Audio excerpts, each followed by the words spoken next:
Another day, another basketball stories na naman ang pagkikwentuhan natin. At ngayon nga, yung balitang maglalaro na nga daw ngayon si LeBron James at ang balitang pagbabalik ni Seth Curry sa Golden State Warriors. Kasabay nga ng pagkapanalo ngayong araw ng Lakers kahapon, umangat na nga sa 8 wins sa 3 losses ang kanilang record kung saan tabla na nga sila sa ika-top 2 sa standing ng Western Conference.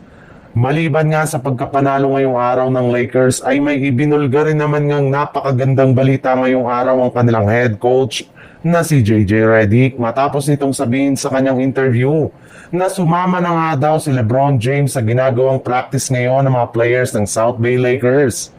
Sa madaling salita, tunay na nga na nalalapit na talaga ang paglalaro at pagbabalik nito sa kanilang lineup. Target na rin naman nga ni LeBron James na bumalik at maglarong muli sa Lakers sa darating na November 19 sa kanilang pagbabalik sa Los Angeles Lakers sa game nila laban sa Utah Jazz.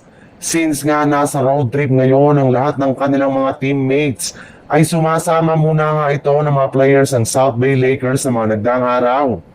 At base nga sa ibinulgar ng isang NBA insider, halos wala rin naman nga daw pong pinagbago sa laruan ngayon sa LeBron James sa loob ng court dahil andyan pa rin nga ang kanyang shooting at ang explosiveness nito sa pagsasalaksak sa ilalim ng basket. Sa ibang balita naman, kahit man nga hindi pa nakakapaglaro ni isa mang game si Seth Curry sa Golden State Warriors, simula nang pumirma siya ng kontrata sa team last month ay agad na nga nila itong ini-wave ngayong araw. At eto nga ay dahil isa lamang ang training camp contract ang kanyang pinirmahan dito. Para nga sa inyong kaalaman, hindi na nga sapat ang kanilang cap space ngayon para ilagay pa si Seth Curry sa kanilang official lineup.